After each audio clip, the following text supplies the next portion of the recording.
दोस्तों दुनिया पुतिन से डरती है और वो डर के साथ एक रिस्पेक्ट भी वो कमांड करते हैं। कल दोस्तों कुछ एग्जैक्टली यही चीज इन्होंने तुर्की को दिखाया है। आप लोगों ने देखा ही कैसे एर्दोगान के साथ जो मीटिंग चल रही थी उसमें पुतिन ऑलरेडी नाराज थे। जब वो मीटिंग चल रही थी उस वक्त टर्किश शिप्स, जी हाँ, पीस के नाम की ये जो मीटिंग चल रही थी, parallelly talk peace hit Turkish ships हो रहा था। जी हाँ, टर्किश शिप्स को चुन चुन के यूक्रेन के पोर्ट में उड़ाया जा रहा था। कुछ वीडियोस भी हैं जो कि आज हम देखेंगे। लेकिन दोस्तों पुतिन के इस प्रकार से जब मूड ऑलरेडी खराब था, एर्दोगान पे वो बरस रहे थे और सो कॉल्ड पीस टॉक्स हो रहे थे, न जाने कहां से ऐसे मोमेंट में आपने देखा ही कैसे शहबाज शरीफ सामने आ गए। अब दोस्तों दुनिया शायद एर्दोगान की बात करती, लेकिन शहबाज शरीफ ने जो किया, दुनिया के सामने लाफिंग स्टॉक वो बन गए। और पता नहीं ऐसे सिचुएशंस में कैसे शहबाज शरीफ और पाकिस्तान आगे आ जाता है। खैर, इस पर और चर्चा नहीं करेंगे, गरीब का कितना मजाक उड़ाएं। ऑलरेडी आरटी ने भी कुछ यही किया। आरटी इंडिया आप देख सकते हैं, हमने अर्लियर पोस्ट डिलीट कर दिया पाकिस्तानी प्राइम मिनिस्टर शरीफ की मीटिंग वाला, है ना। वो हो सकता है मिस रिप्रेजेंटेशन हो जाए इवेंट्स का, मे हैव बीन। हालांकि उसी आरटी ने अगर आप देखें तो उसी मीटिंग से एक ये वाला वीडियो भी शेयर किया जिसमें पुतिन आरटी के जर्नलिस्ट को विंक कर रहे थे, आंख मार रहे थे कि हो गया, ज्यादा मजाक गरीब का मत उड़ाना। आप स्वयं इसे देखिए।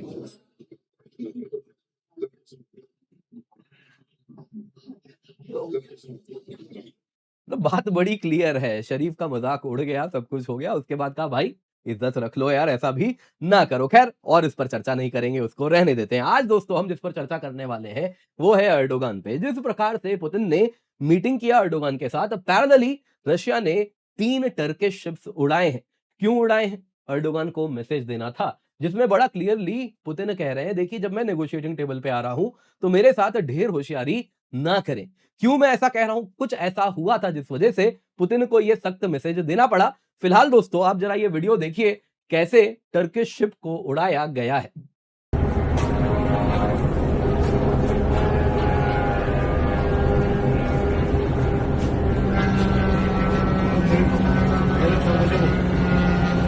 Çek çek bana atarsın.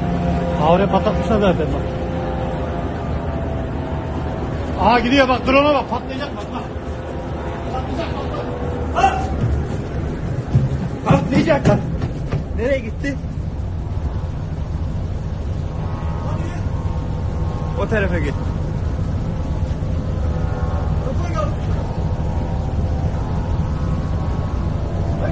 Aha patladı. Gemiyi patlattı.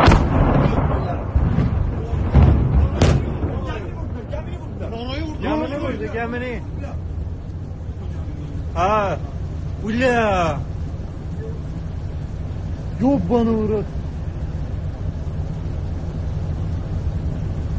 जैसा आप लोगों ने देखा दोस्तों, ऐसे और भी टर्किश शिप्स उड़ाए गए चुन चुन के और बड़ा ही कंट्रोल्ड एस्केलेशन किया गया, जिसके द्वारा तुर्की को जो मैसेज देना था पुतिन ने बात करते करते दे दिया कि देखो यहां हम बैठे हैं, वहां क्या हो रहा है। शायद वही सुन के पाकिस्तानी प्राइम मिनिस्टर, तुर्की के एर्दोगान, आप तो जानते ही हैं एर्दोगान को आजकल पाकिस्तान एक नया मसीहा के रूप में देखता है, आप लोग शायद कुछ और बुलाते हैं। लेकिन जब उनके नए मसीहा को इस प्रकार से जलील किया जा रहा था, वहां पे शिप्स उड़ाए जा रहे थे, तो शायद खबर आई होगी, तो भागे भागे चले गए पुतिन का रॉथ फेस करने। खैर उन्होंने वो रात फेस किया। खैर उसके बाद देखने वाली बात यह है, पाकिस्तान के मसीहे का दिल बिल्कुल बदल गया। आप देख सकते हैं मीटिंग के बाद एर्दोगान क्या बोल रहे हैं, हमारे साथ पुतिन ने प्रॉमिस किया है वो तुर्की विजिट करेंगे, सालों पहले प्रॉमिस किया था, एक दिन वो प्रॉमिस जरूर पूरा हो जाएगा। जी हाँ, एर्दोगान ने कहा Putin will keep his promise to visit Turkey as soon as possible. और तुर्की ने कहा हम हमेशा तैयार हैं, आप कभी भी आ जाइए। उसके आगे कह दिया पीस ज्यादा दूर नहीं है, मैं पढ़ सकता हूं, अब बस पीस होने वाला है। अब ये सारी बातें हो रही है, न जाने पुतिन ने इन सब में कौन सा ऐसा तार एर्दोगान का खींच दिया जो वो इतने, है ना, हमारे यहाँ कहते हैं भला मानुस, इतने भले मानुस बन गए। पता नहीं क्या हो गया ऐसा। एर्दोगान तो आप जानते ही हैं किस मिट्टी के वैसे वो बने हैं। तो क्या तार है पुतिन के पास एर्दोगान के खिलाफ, जरा वो भी देखते हैं। इससे पहले भी एक बार एर्दोगान के तार खींचे गए थे। वो खींचे गए थे जब तुर्की ने रशियन जेट को गिराने का दुस्साहस किया था। क्या हुआ था उसके बाद, एक बार मैंने आपको कहानी सुनाई है, लेकिन आज एक कहानी सुनाऊंगा कैसे उसके तार खींचे गए थे। तो क्या हुआ है अभी, आइए जरा देखते हैं। पर इससे पहले आगे बढ़े, आपसे निवेदन है वीडियो लाइक करें, चैनल सब्सक्राइब करें, बेल आइकन अवश्य दबा दें। इसके सिवा दोस्तों अनअकैडमी प्रतिष्ठा आपके लिए हम लेकर के आए थे, जिसमें हमारा 10वां जन्मदिन था, तो आपके लिए बहुत सारे रिवॉर्ड्स हैं। आपके लिए दोस्तों स्पिन द व्हील है, नीचे पिंड कमेंट में एक लिंक है, जिसमें आपको क्लिक करना है। जैसे ही आप क्लिक करेंगे, आपके सामने ये व्हील आ जाएगा। रजिस्टर कर दीजिए अपना फ़ोन नंबर डाल के, फिर आप ये व्हील घुमा सकते हैं और आपको व्हील पे करना है क्लिक। जैसे ही आप करेंगे क्लिक, घूमेगा व्हील और आपकी किस्मत में iPhone, tablet, smart watch, earpod जो भी होगा, वो आपको मिल जाएगा। अब आपकी किस्मत में क्या है देखिए, ये तो मैं नहीं जानता, ना इस वक़्त आप जानते हैं, वो आप तभी जान पाएँगे जब आप ये व्हील घुमाएँगे। तो जल्दी से जाइए, जाके व्हील घुमाइए और देखिए आपको क्या मिल रहा है। सबसे पहले दोस्तों जानते हैं जरा कि आखिरकार तुर्किश शिप्स को क्यों मार गिराया गया? कल जब मीटिंग चल रही थी, उस वक्त की बात है, उसी समय के आसपास की बात है। तो रशियन फोर्सेस ने ड्रोन और मिसाइल स्ट्राइक लॉन्च किए, जिसमें यूक्रेन के ओडेसा रीजन में जो पोर्ट है, यूक्रेन के ओडेसा में, उसमें कुछ पोर्ट्स में जहां-जहां टर्किश शिप्स लगे थे, उन सबको मार गिराया गया। मत भूलिए, ये जो हमला हुआ, ये यूक्रेन की भूमि या यूक्रेन के पोर्ट पर हुआ है और उसमें 3 टर्किश ओन्ड सिविलियन वेसल्स को मार गिराया गया। रादर डैमेज हुआ, जैसा आपने वीडियो में भी देखा। ये दोस्तों किया गया था, कारण था जो यूक्रेनियन नेवल ड्रोन्स थे, उन्होंने रशिया का जो शैडो फ्लीट था ऑयल टैंकर्स का, उनको चुन चुन के मारा था बॉस्फोरस स्ट्रेट के पास। जी हाँ, जैसा आप देख सकते हैं दोस्तों, होता यूं है, जब आप मेडिटेरेनियन सी उससे आ रहे थे, यहाँ पे एजियन सी आएगा, वैसे ही आप जैसे ही तुर्की के सी ऑफ मार्मरा वाले इलाके में एंटर करते हैं, यहाँ पे डार्डनल स्ट्रेट आता है और यहाँ पे जैसे ही आप ब्लैक सी की तरफ जाते हैं, तो यह है बॉस्फोरस स्ट्रेट। बड़ा संकरा है ये स्ट्रेट दोस्तों, और इसी के 100 मील के दूरी पर दोनों के दोनों रशियन जहाजों को, अगर आप देखें तो यूक्रेन ने मार गिराया था। कारण क्या है दोस्तों? स्ट्रेट क्या है? बड़ा संकरा है। सैटेलाइट से आप तुरंत देख लेंगे कहां पे जहाज है, उसको आप लोकेट कर सकते हैं, क्योंकि आप जानते हैं हर जहाज इसी से गुजरने वाला है, तो वो काफी ज्यादा वल्नरेबल होता है, तो वहां पे मार गिराना बड़ा आसान है। और कुछ एग्जैक्टली यही यूक्रेन ने किया भी, अपने नेवल ड्रोन से तुर्की के ईईजेड में जाके रशियन शिप्स को मार गिराया, जिसमें आपने सुना भी होगा, बहुत फेमस था वो विराट टैंकर जिसको मार गिराया गया था। वैसे ही कायरोस टैंकर था, वो तो डूबने के कगार पे आ गया। तो इस तरीके से दोस्तों यूक्रेन ने तुर्की के ब्लैक सी कंट्रोल्ड इलाके में खूब इस प्रकार से परेशानी क्रिएट किया है। आप देख सकते हैं, this is Virat mayday, 2 Russian oil carriers hit, और इसमें बाद में बोला यूक्रेन ने कहा हमने मारा है, हमारे नेवल ड्रोन्स ने मारा है। अब दोस्तों, इसके लिए यूक्रेन को तो सबक सिखाया ही गया, लेकिन तुर्की को सिखाना क्यों आवश्यक है? आपके मन में यह ख्याल आ रहा होगा, तो आइए आपको मैं वो पहले समझाता हूं, क्यों पुतिन को, अर्डोगन को स्कूल करना बेहद आवश्यक था। देखिए दोस्तों, यूक्रेन का जो ड्रोन स्ट्राइक हुआ है, ये तुर्की के मैरीटाइम स्फीयर में हुआ है, जहां पे तुर्की टर्किश स्ट्रेट्स, ये जो 2 स्ट्रेट यहां पे आप देख रहे हैं, डार्डनल स्ट्रेट और बॉस्फोरस स्ट्रेट, दोनों को कंट्रोल करता है तुर्की। इसकी सिक्योरिटी, किस जहाज को जाना है, किसको नहीं जाना है, उसकी अथॉरिटी तुर्की के पास है, एज पर दी मॉन्ट्रैक्स कन्वेंशन।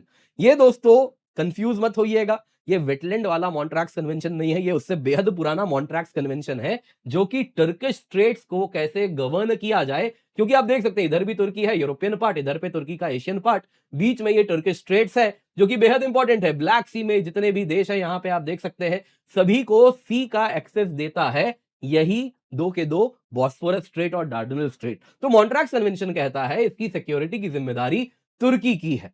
अब दोस्तों, जब यूक्रेन ने इस स्ट्रेट्स के आसपास ऐसा हमला किया, तो क्लियरली तुर्की की सोवरेनिटी, तुर्की के मॉन्ट्रैक्स कन्वेंशन की न्यूट्रलिटी पर भी वो हमला है, और तुर्की न्यूट्रल गारंटर है इस पूरे के पूरे मॉन्ट्रैक्स कन्वेंशन के द्वारा दोनों स्टेट्स का, तो तुर्की अपने ड्यूटी को करने से फेल कर रहा है। तो मॉस्को ने वही कहा कि देखिए, यूक्रेन इस प्रकार का हमला तभी कर रहा है जब तुर्की साइलेंटली कह रहा है हाँ हाँ कर लो, कोई बात नहीं है, हम देख लेंगे।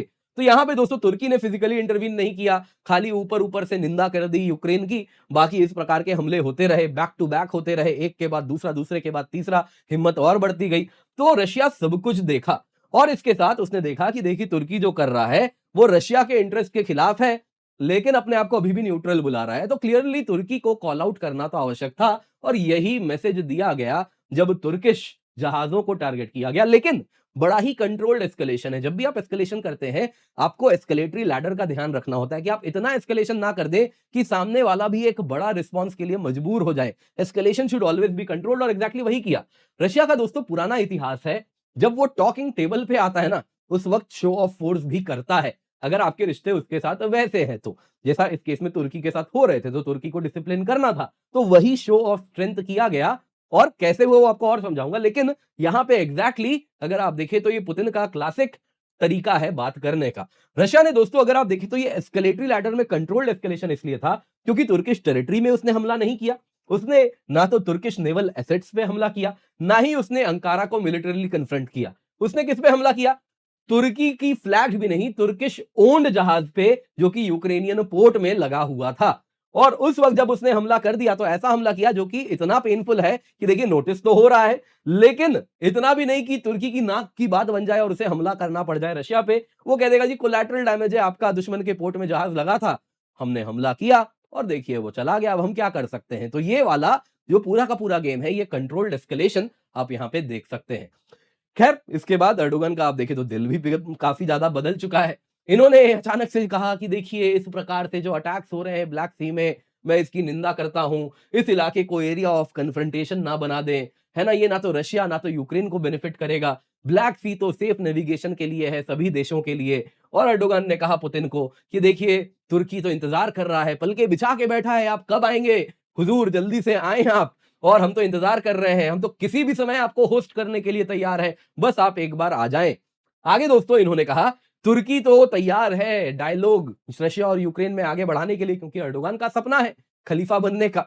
तो उसमें बेहद जरूरी है कि रशिया यूक्रेन जैसे वॉर के वो मीडिएटर बन जाए, अंकारा टॉक्स हो जाए वापस से, और सब कहे वाह एर्दोगन वाह, तुमने तो वॉर खत्म करा दी, है ना। फिर लेकिन वो ध्यान भी रखते हैं कि सब ट्रंप करा रहे हैं, हम तो बस सपोर्ट कर रहे हैं, इस प्रकार की बातें भी वो करते हैं। तो यहाँ पे वो कह रहे हैं हम तो डायलॉग फैसिलिटेटर बनना चाहते हैं, और अंकारा पहले भी दोनों साइड को एक साथ टेबल पे लाया है और वापस से कुछ वैसा ही करना चाह रहा है। मैं सेंस कर सकता हूं पीस अब बिल्कुल करीब आ चुका है। दोस्तों अचानक से कैसे दिल पिघल गया, ऐसे दिल कैसे बदल गया, कुछ तो पुतिन ने तार खींचे हैं। अब दोस्तों कौन से तार खींचे देखिए मैं तो नहीं जानता, लेकिन एर्दोगन के खिलाफ पुतिन के पास बहुत सारे कार्ड्स हैं। पहला तो दोस्तों वही है Black Sea and maritime escalation. तुर्की निर्भर करता है उसी पोर्ट पे और उसका काफी ज्यादा अर्निंग होता है उसी पोर्ट से। तो तुर्किश ओन्ड शिप्स जो भी जा रहे हैं यूरोप से ट्रेड करने, सबको चुन चुन के मार गिराएगा। जैसे ही तुर्किश शिप्स के इस प्रकार से वो टारगेटेड स्ट्राइक्स होने लगेंगे, इंश्योरेंस कॉस्ट सातवें आसमान पे पहुंच जाएंगे और तुर्की की अर्थव्यवस्था डगमगाने लगेगी। तो ये सबसे बड़ी समस्या है। दूसरा, खलीफा एर्दोगन मीडिएटर कैसे बनेंगे। टर्की का मीडिएटर इमेज भी खत्म हो जाएगा, क्योंकि पुतिन बोल देंगे मैं अंकारा में आके बात नहीं करने वाला, तुर्की के साथ तो बात भी मत करना, बात आगे नहीं बढ़ेगी। तो वो भी एक है। तो खलीफा कैसे अपने लोकल ऑडियंस को दिखा पाएंगे, है ना, लोकल वोटर्स को कि देखो मैं कितना बड़ा पीस मीडिएटर बन चुका हूं। दूसरी तरफ दोस्तों यहाँ पे एनर्जी लेवरेज बहुत बड़ा है रशिया के पास। रशिया टॉप गैस सप्लायर है तुर्की का। टर्क स्ट्रीम है दोस्तों, आप देख सकते हैं रशिया से इस प्रकार से गैस लाती है, तुर्की पहुंचाती है। और तुर्की के लिए डोमेस्टिक गैस जो आ रहा है इसी से आता है। तो वहां के लोगों के लिए बेहद इंपॉर्टेंट है। अगर रशिया ने स्विच ऑफ कर दिया तो वहां के लोगों के लिए समस्या बढ़ जाएगी। फिर दूर दूर से मंगवाते रहिए महंगा गैस, और आप जानते हैं तुर्की की इकोनॉमिक स्थिति क्या है। दूसरा दोस्तों, तुर्की ना यहाँ पे वापस खलीफा बनना चाहता है। दरअसल यहाँ पे आप देखें जो सदर्न यूरोप के देश हैं, इन सबको जो रशियन गैस फर्दर सप्लाई करना है उसके लिए ट्रांस एड्रियाटिक पाइपलाइन है, पोसाइडन पाइपलाइन है, साउथ स्ट्रीम है। तो ये सब अगर आप देखें तो तुर्की में ही हब के से ये फर्दर सप्लाई होने वाले हैं। अब ये तुर्की का सपना है कि यहां से ये पूरे सदर्न यूरोप की एनर्जी सिक्योरिटी के लिए हब का काम करेगा। तो पूरे के पूरे यूरोप के पास इसके पास चाबी हो जाएगी। दरअसल दोस्तों यहाँ पे तुर्की ईयू का हिस्सा बनना चाहता है, लेकिन ईयू वाले कहते हैं भैया तुर्की को नहीं लाएंगे, और तुम्हारे यहाँ बहुत ज्यादा समस्याएं हैं, वो तुम पूरे यूरोप में फैला दोगे, तो भैया अपने पास ही रखो, हम तो ना लेंगे तुमको। तो यहाँ पे दोस्तों वो एक कार्ड चाहता है ईयू को ब्लैकमेल करने के लिए, आर्म ट्विस्ट करने के लिए। खैर वो सारा सपना है तो वो भी धरा का धरा रह जाएगा। तीसरा दोस्तों न्यूक्लियर एनर्जी। अगर आप देखें तो अकुयू प्लांट है जो कि तुर्की का, अगर आप देखें तो पहला न्यूक्लियर प्लांट होने वाला है। ये रशिया के रोसेटॉम के द्वारा ही बनाया जा रहा है। 10% तुर्की की इलेक्ट्रिसिटी इसी से आने वाली है, जल्दी कमीशन भी हो जाएगा। तो इस तरीके से बहुत सारे लेवरेज तो ओपनली हैं जो पुतिन के पास है एर्दोगन के खिलाफ। दूसरा दोस्तों डिक्टेटर है, डिक्टेटर की फैमिली, एर्दोगन के सन इन लॉ बैरक्तार ड्रोन्स वाले, जी हाँ उन्हीं की कंपनी है बैरक्तार। अब दोस्तों अचानक से ये बिलियनियर बन गए, अचानक से इतने कॉन्ट्रैक्ट्स आने लगे, जगह जगह की ये जो ड्रोन की टेक्नोलॉजी है इनके पास आने लगी, कहीं से तो आई ही है। तो उसके पीछे भी बहुत सारे पोल हैं जो इनके अचानक से कभी भी खुल सकते हैं। आप देख सकते हैं इससे पहले भी एक बार जब रशिया के जेट को मार गिराया था, तब पुतिन ने कहा था प्रूफ के साथ कि एर्दोगन कैसे इस्लामिक स्टेट से ऑयल खरीद के दुनिया को बेच रहे थे। वो प्रूफ सबके सामने रख दिया था और साफ साफ दिखाया था कि ये देखो एर्दोगन का काला सत्य है। दोस्तों ऐसे बहुत सारे काले सत्य इस डिक्टेटर के पास, जो डिक्टेटर के हैं, वो पुतिन ने जमा करके रखे हैं। और कुछ ऐसे ही डिक्टेटर्स को बड़ा आसान होता है, एक सिंगल डिक्टेटर है पूरा देश चला रहा है, उसकी कुछ कुंडली खोल दी जाती है सही समय पे, और तुरंत से अगर आप देखें तो डिक्टेटर के वैसे ही सुर बदल जाते हैं। जैसा आपने देखा अचानक से कब आएंगे पुतिन, हम तो पल के बिछाए बैठे हैं, तो वही चीज होती है। कुछ उसी का यहाँ पे हमें होता हुआ दिख रहा है। बाकी पाकिस्तान का क्या ही कहें, आप जानते ही हैं। है ना? वो पता नहीं कैसे ऐसे हर सिचुएशन में आगे आ जाता है। शायद शरीफ भी ये बात स्वयं नहीं जानते। दोस्तों उम्मीद करता हूँ आपको वीडियो पसंद आई होगी, लाइक ज़रूर कीजिएगा। यूपीएससी मंजिल बाय अनअकैडमी हमारा गो टू चैनल है फॉर यूपीएससी। जी हाँ, इंडियन ज्योग्राफी का नया वीडियो आपके समक्ष आ चुका है। जल्दी से जाइए जाके देखिए। पेनिनसुलर हिल्स हमने कवर किया है। पिन्ड कमेंट में उसका लिंक मिल रहा है। जल्दी से जाएँ, जाके इसे अवश्य देख लें।